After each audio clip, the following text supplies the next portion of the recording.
Punjabi radio USA है। ਹੁਣ ਤੁਸੀਂ ਸਾਡੇ ਚੰਡੀਗੜ੍ਹ ਸਟੂਡੀਓ ਤੋਂ ਸੁਸ਼ੀਲ ਦੋਸਾਂਝ ਕੋਲੋਂ ਅੱਜ ਸ਼ੁੱਕਰਵਾਰ ਦਾ ਪੰਜਾਬੀ ਖਬਰਾਂ ਦਾ ਬੁਲੇਟਿਨ ਸੁਣੋਗੇ। ਪਹਿਲੋਂ ਅੱਜ ਦੀਆਂ ਖਾਸ ਖਬਰਾਂ ਸੁਣੋ। ਸ਼ੌਰਯ ਚੱਕਰ ਨਾਲ ਸਨਮਾਨਿਤ ਕਾਮਰੇਡ ਬਲਵਿੰਦਰ ਸਿੰਘ ਭਿੱਖੀਵਿੰਡ ਦਾ ਗੋਲੀਆਂ ਮਾਰ ਕੇ ਕਤਲ। ਖੇਤੀ ਕਾਨੂੰਨਾਂ ਦੇ ਵਿਰੁੱਧ ਕਿਸਾਨ ਪੰਜਾਬ ਭਰ ਵਿੱਚ ਭਲਕੇ ਮੋਦੀ ਸਰਕਾਰ ਦੇ ਪੁਤਲੇ ਫੂਕਣਗੇ।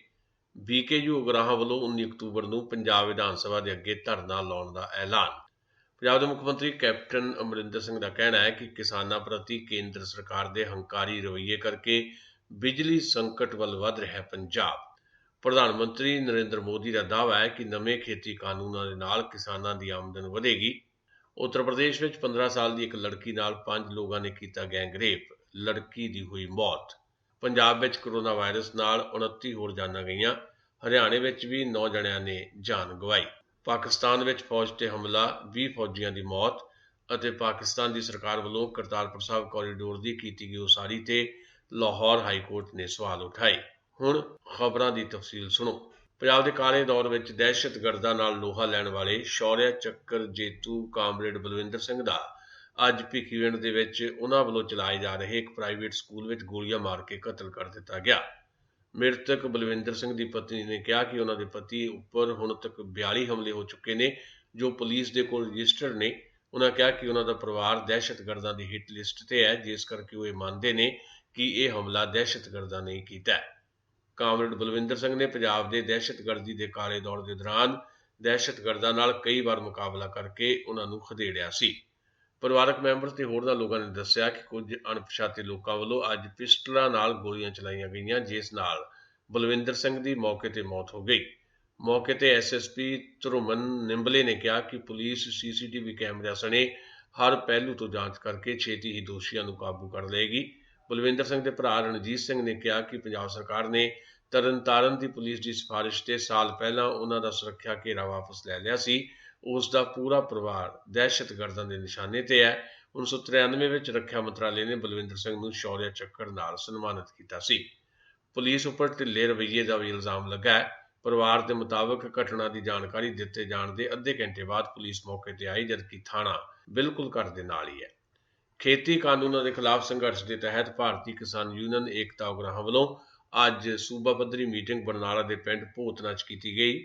ਇਸ ਮੀਟਿੰਗ 'ਚ 19 ਅਕਤੂਬਰ ਨੂੰ ਵਿਧਾਨ ਸਭਾ ਸੈਸ਼ਨ ਦੌਰਾਨ ਚੰਡੀਗੜ੍ਹ ਵਿਖੇ ਵਿਧਾਨ ਸਭਾ ਦੇ ਅੱਗੇ ਧਰਨਾ ਲਾਉਣ ਦਾ ਐਲਾਨ ਕੀਤਾ ਗਿਆ। ਜਥੇਬੰਦੀ ਦੇ ਸੂਬਾ ਪ੍ਰਧਾਨ ਜੋਗਿੰਦਰ ਸਿੰਘ ਉਗਰਾਹਾਂ ਤੇ ਜਨਰਲ ਸਕੱਤਰ ਸੁਖਦੇਵ ਸਿੰਘ ਕੋਕਰੀ ਕਲਾਂ ਨੇ ਦੱਸਿਆ ਕਿ ਵਿਧਾਨ ਸਭਾ ਸੈਸ਼ਨ ਦੌਰਾਨ ਧਰਨਾ ਦੇਣ ਦਾ ਮਕਸਦ ਕਾਂਗਰਸ ਪਾਰਟੀ ਦੀ ਸਰਕਾਰ ਨੂੰ ਉਹਨਾਂ ਵੱਲੋਂ ਕੀਤੇ ਗਏ ਵਾਅਦੇ ਯਾਦ ਕਰਾਉਣਾ ਹੈ ਜੋ ਉਹਨਾਂ ਨੇ ਚੋਣਾਂ ਦੇ ਦੌਰਾਨ ਪੰਜਾਬ ਦੇ ਲੋਕਾਂ ਨਾਲ ਕੀਤੇ ਸਨ। ਇਸ ਧਰਨੇ ਦੌਰਾਨ ਪੰਜਾਬ ਸਰਕਾਰ ਨੂੰ 2017 ਵਿੱਚ ਪਾਸ ਕੀਤੇ ਗਏ ਪ੍ਰਾਈਵੇਟ ਮੰਡੀ ਦੇ ਬਿੱਲ ਨੂੰ ਵੀ ਰੱਦ ਕਰਵਾਉਣ ਲਈ ਦਬਾਅ ਬਣਾਇਆ ਜਾਏਗਾ। ਇਹਨਾਂ ਮੰਗਾਂ ਨੂੰ ਲੈ ਕੇ 17 ਅਕਤੂਬਰ ਨੂੰ ਜਥੇਬੰਦੀ ਵੱਲੋਂ ਜ਼ਿਲ੍ਹਾ ਦਫ਼ਤਰਾਂ ਵਿੱਚ ਮੁੱਖ ਮੰਤਰੀ ਦੇ ਨਾਮ ਮੰਗ ਪੱਤਰ ਦਿੱਤੇ ਜਾਣਗੇ। ਇਸ ਤੋਂ ਇਲਾਵਾ ਉਹਨਾਂ ਨੇ ਕਿਹਾ ਕਿ ਪੰਜਾਬ ਦੀਆਂ ਬਾਕੀ ਕਿਸਾਨ ਜਥੇਬੰਦੀਆਂ ਵੱਲੋਂ 17 ਅਕਤੂਬਰ ਨੂੰ ਮੋਦੀ ਸਰਕਾਰ ਦੇ ਪੁਤਲੇ ਫੂਕਣ ਦੇ ਸੱਦੇ ਦੇ ਤਹਿਤ ਜਥੇਬੰਦੀ ਵੱਲੋਂ ਪੂਰੇ ਪੰਜਾਬ ਵਿੱਚ ਆਪਣੇ ਮੋਰਚਿਆਂ 'ਚ ਕੇਂਦਰ ਸਰਕਾਰ ਦੇ ਪੁਤਲੇ ਫੂਕੇ ਜਾਣਗੇ। ਇਸ ਤੋਂ ਇਲਾਵਾ 25 ਅਕਤੂਬਰ ਨੂੰ ਪੂਰੇ ਪੰਜਾਬ ਵਿੱਚ ਕਾਰਪੋਰੇਟ ਘਰਾਣਿਆਂ, ਪ੍ਰਧਾਨ ਮੰਤਰੀ ਨਰਿੰਦਰ ਮੋਦੀ ਅਤੇ ਸਰਮਾਏਦਾਰਾਂ ਦੇ ਪੁਤਲੇ ਫੂਕ ਕੇ ਦੁਸਹਿਰਾ ਮਨਾਇਆ ਜਾਏਗਾ। ਕਿਸਾਨਾਂ ਨੂੰ ਜ਼ਰੂਰੀ ਵਸਤਾਂ ਦੀ ਢੁਆਈ ਲਈ ਆਪਣੇ ਰੇਲ ਰੋਕੋ ਅੰਦੋਲਨ ਵਿੱਚ ਢਿੱਲ ਦੇਣ ਦੀ ਅਪੀਲ ਨੂੰ ਦੁਹਰਾਉਂਦਿਆਂ ਹੋਇਆਂ ਪੰਜਾਬ ਦੇ ਮੁੱਖ ਮੰਤਰੀ ਕੈਪਟਨ ਅਮਰਿੰਦਰ ਸਿੰਘ ਨੇ ਭਾਰਤ ਸਰਕਾਰ ਉੱਪਰ ਬੀਤੇ ਦਿਨ ਦੀ ਮੀਟਿੰਗ ਦੇ ਦੌਰਾਨ ਕਿਸਾਨ ਜਥੇਬੰਦੀਆਂ ਪ੍ਰਤੀ ਹੰਕਾਰੀ ਰਵੱਈਆ ਅਪਣਾਉਣ ਕਰਕੇ ਕਿਸਾਨ ਸੰਘਰਸ਼ ਕਰਕੇ ਪੈਦਾ ਹੋਏ ਬਿਜਲੀ ਸੰਕਟ ਨੂੰ ਹੱਲ ਕਰਨ ਵਿੱਚ ਨਾਕਾਮ ਰਹਿਣ ਦਾ ਇਲਜ਼ਾਮ ਲਾਇਆ। ਲਹਿਰਾ ਮੁਹੰਮਦ ਪਲਾਂਟ ਦੇ 2 ਯੂਨਿਟ ਅਤੇ ਤਰਨਤਾਰਨ ਵਿੱਚ GVK ਦਾ 1 ਯੂਨਿਟ ਬੰਦ ਹੋ ਚੁੱਕੇ ਨੇ ਤੇ ਪੰਜਾਬ ਬਿਜਲੀ ਦੀ ਵੱਡੀ ਕਮੀ ਵੱਲ ਵੱਧ ਰਿਹਾ ਹੈ। ਕੈਪਟਨ ਅਮਰਿੰਦਰ ਨੇ ਕਿਹਾ ਕਿ ਪੰਜਾਬ ਯੂਰੀਆ ਅਤੇ ਕੋਲੇ ਦੀ ਕਮੀ ਦਾ ਸਾਹਮਣਾ ਕਰ ਰਿਹਾ ਹੈ। ਗੋਦਾਮਾਂ ਵਿੱਚੋਂ ਅਨਾਜ ਨੂੰ ਤੁਰੰਤ ਚੁੱਕੇ ਜਾਣ ਦੀ ਜ਼ਰੂਰਤ ਹੈ। ਉਹਨਾਂ ਨੂੰ ਇੱਕ ਸੁਝਾਅ ਮਿਲਿਆ ਕਿ ਪੰਜਾਬ ਨੂੰ ਕੇਂਦਰੀ ਗ੍ਰਿਡ ਤੋਂ ਬਿਜਲੀ ਖਰੀਦ ਲੈਣੀ ਚਾਹੀਦੀ ਹੈ ਤਾਂ ਉਹਨਾਂ ਕਿਹਾ ਕਿ ਪਰ ਇਹਦੇ ਵਾਸਤੇ ਪੈਸਾ ਕਿੱਥੇ ਹੈ। ਉਹਨਾਂ ਕਿਹਾ ਕਿ ਉਹਨਾਂ ਦੀ ਸਰਕਾਰ ਕਿਸਾਨਾਂ ਦੇ ਹਿੱਤਾਂ ਦੀ ਰਾਖੀ ਲਈ ਹਰ ਸੰਭਵ ਕਦਮ ਚੁੱਕੇਗੀ ਕਿਉਂਕਿ ਕੇਂਦਰ ਸਰਕਾਰ ਦੇ ਘਾਤਕ ਖੇਤੀ ਕਾਨੂੰਨਾਂ ਨਾਲ ਕਿਸਾਨਾਂ ਨੂੰ ਵੱਡੀ ਮਾਰ ਪਈ ਹੈ। ਇਹ ਖਬਰਾਂ ਤੁਸੀਂ ਪੰਜਾਬੀ ਰੇਡੀਓ USA ਤੋਂ ਸੁਣ ਰਹੇ ਹੋ ਤੇ ਇਹਨਾਂ ਖਬਰਾਂ ਨੂੰ ਸਾਡੇ ਚੰਡੀਗੜ੍ਹ ਸਟੂਡੀਓ ਤੋਂ ਸਿੱਧਿਆਂ ਪ੍ਰਸਾਰਿਤ ਕੀਤਾ ਜਾ ਰਿਹਾ ਹੈ। ਖਬਰਾਂ ਨੂੰ ਸਪਾਂਸਰ ਕਰ ਰਹੇ ਨੇ ਖਾਲਸਾ ਇੰਸ਼ੋਰੈਂਸ ਏਜੰਸੀ ਵਾਲੇ। ਓਬਾਮਾ ਕੇਅਰ ਅਤੇ ਕੋਵਿਡ ਕੈਲੀਫੋਰਨੀਆ ਦੀਆਂ ਐਪਲੀਕੇਸ਼ਨਸ ਸ਼ੁਰੂ ਹੋ ਚੁੱਕੀਆਂ ਨੇ।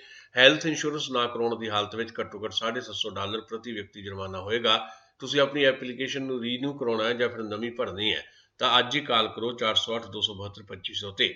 ਯਾਦ ਰੱਖੋ ਖਾਲਸਾ ਇੰਸ਼ੋਰੈਂਸ ਏਜੰਸੀ ਦਾ ਦਫ਼ਤਰ ਸਾਰਾ ਸਾਲ ਖੁੱਲ੍ਹਾ ਰਹਿੰਦਾ ਹੈ। इन्हां दा टैलीफोन नंबर एक बार फिर नोट कर लो 4082722500। चलो फिर चलते हैं कुछ होर खबरां वल। भारत के प्रधानमंत्री नरेंद्र मोदी ने शुक्रवार को संयुक्त राष्ट्र के खुराक ते खेतीबाड़ी संगठन के 75 साल पूरे होने के मौके पर 75 रुपए का सिक्का जारी किया। उन्होंने इस मौके कहा कि उन्होंने सरकार मुल्क विचों कुपोषण को दूर करने वास्ते बाजरे ਅਤੇ ਵਧੇਰੇ पौष्टिक फसलों को उत्साहित कर रही है। प्रधानमंत्री ने नवे खेतीबाड़ी कानूनों तो बाद पैदा हुई उलझन बारे कहा कि उन्होंने सरकार घट्टो घट्ट सहायक मुल उपर फसलों की खरीद वास्ते वचनबद्ध है। उन्होंने दावा किया कि खेती सुधारां नाल किसानां की आमदन वधेगी।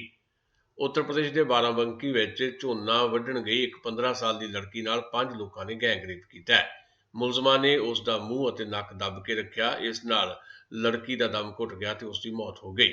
5 दोषियों को हिरासत में लैके पुलिस पुछगिछ कर रही है। इस घटना तो बाद पिंड विच तनाव बनया होया।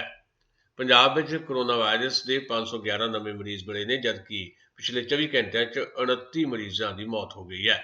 इस तो इलावा पिछले 24 घंटिया नवे मरीजों की गिनती 1111 देखी गई है। इधर हरियाणा में भी कोरोना महामारी 9 होर मरीजों की मौत हो गई है, जबकि 210 मरीजों की हालत नाजुक बनी हुई है। हरियाणा पिछले 24 घंटिया 1199 नवे कोरोना के मरीज सामने आए हैं, जबकि 1013 मरीज ठीक भी हुए हैं। भारत में कोरोना वायरस मट्ठा पैंदा जा रहा है। केस हुण घट आ रहे हैं तो ज़्यादा मरीज ठीक हो रहे हैं। पिछले एक महीने रोजाना के केसां दे विच कोई 30% की कमी आ गई है। भारत में हुण तक 73,65,700 के करीब लोग कोरोना पॉजिटिव पाए जा चुके हैं, जिहदे विचों 8,03,600 मरीजों का इलाज चल रहा है, जबकि 64,48,900 लोग ठीक भी हो चुके हैं।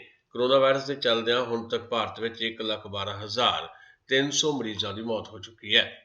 दुनिया की गल करिए तो दुनिया भर में कोरोना के मरीजों का कुल अंकड़ा 3,87,00,000 तो ज़्यादा हो गया है। ठीक होने वाले मरीजों की गिनती 2,91,50,000 तो ज़्यादा हो चुकी है, जबकि हुण तक दुनिया भर में मरण वाले का अंकड़ा 10,96,000 तो पार जा चुका है। अमरीका में कोरोना वायरस का तीजा पड़ाव शुरू हो गया है। शुक्रवार को कोरोना के कुल पीड़ितों का अंकड़ा 82,16,000 तो पार चला गया। माहरा ने महामारी के इस अगले पड़ाव से पहुंचने पर फिक्र जाहिर किया, क्योंकि अमरीका के 41 सूबे में कोरोना के मरीजों की गिनती लगातार बढ़ रही है। ये 17 सूबे इदां दे हैं जिथे पहला घट केस मिल रहे सन। भारत सरकार ने सारे सूबों को एक मॉडल किराया कानून का फार्मेट दिता है। ये भविख में सारे किरायानामा रेंट अथॉरिटी के कोल रजिस्टर्ड होंगे। किराए संबंधी सिविल कोड की बजाय खास रेंट कोर्ट के ट्रिब्यूनल के सुनवाई होएगी। पंजाब में नवा एक्ट लागू करने लिए लोकल बॉडीज महकमे ने हुक्म जारी कर दिते हैं। नवे किराया कानून की व्यवस्था उपर लोगों को 31 अक्तूबर तक सुझाव ते एतराज मंगे गए हैं। पाकिस्तान में वीरवार शाम फौज के 2 काफलियां निशाना बना के हमला किया गया। ये 20 फौजियों के मारे जाने की खबर है। पहला हमला नार्थ वजीरिस्तान जबकि दूजा खैबर पख्तूनवा इलाके में होया है। मारे गए फौजियों की गिनती बढ़ने का खदशा है, क्योंकि ज़्यादातर फौजियों की हालत गंभीर दसी जा रही है। 5 महीनों में पाकिस्तान के फौजियों के काफले से चौथा हमला है। कुल मिला के 50 तो ज़्यादा फौजी मारे जा चुके हैं। घटना की जानकारी मिलने तो बाद वजीर आजम इमरान खान ने आर्मी चीफ जनरल बाजवा नाल फोन पर गलबात की है। फौजियों दी 2 कंपनियां मौके पर रवाना कर दी गई ने। लाहौर हाई कोर्ट ने सूबा पंजाब में करतारपुर साहब लांघे की उसारी बारे पाकिस्तान की सरकार तो जवाब तलबी की है और अधिकारियों को यह दस्सण के हुक्म दिते हैं कि की प्रोजैक्ट सूबाई सरकार के मामले में दखलता नहीं सी। लाहौर नारोवाल रोड की उसारी में अचानक देरी के खिलाफ पटीशन से सुनवाई करदियां लाहौर हाईकोर्ट के चीफ जस्टिस मुहम्मद कासिम खान ने संघी कानून अधिकारी को पूछा कि सड़क बनाने कौन जिम्मेवार है, संघी या फिर सूबाई सरकार। कानून अधिकारी ने कहा कि सड़क की उसारी लिए फंड जारी करने का मामला संघी सरकार के दायरे में नहीं है। चीफ जस्टिस ने पूछा जे सड़क की उसारी ये सूबे का विषय है तो फिर संघी सरकार ने करतारपुर साहब लांघे के प्रोजैक्ट की किवें उसारी की ते किवें इहनूं कंट्रोल कर रहा है। मानयोग जज ने पूछा कि सरकारां अपनी निजी इच्छावां ते काम करदियां ने जां कानून के अधीन।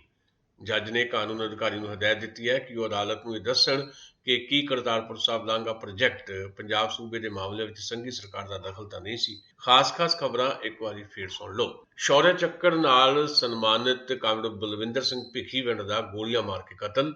खेती कानूनों के विरुद्ध किसान पंजाब भर में भड़ के मोदी सरकार के पुतले फूकणगे। बीकेयू उगराहां वालों 19 अक्तूबर को पंजाब विधान सभा के अगे धरना लाने का ऐलान। पंजाब के मुख्यमंत्री कैप्टन अमरिंदर ने कहा कि किसानों प्रति भारत सरकार के हंकारी रवैये करके बिजली संकट वल वध रहा पंजाब।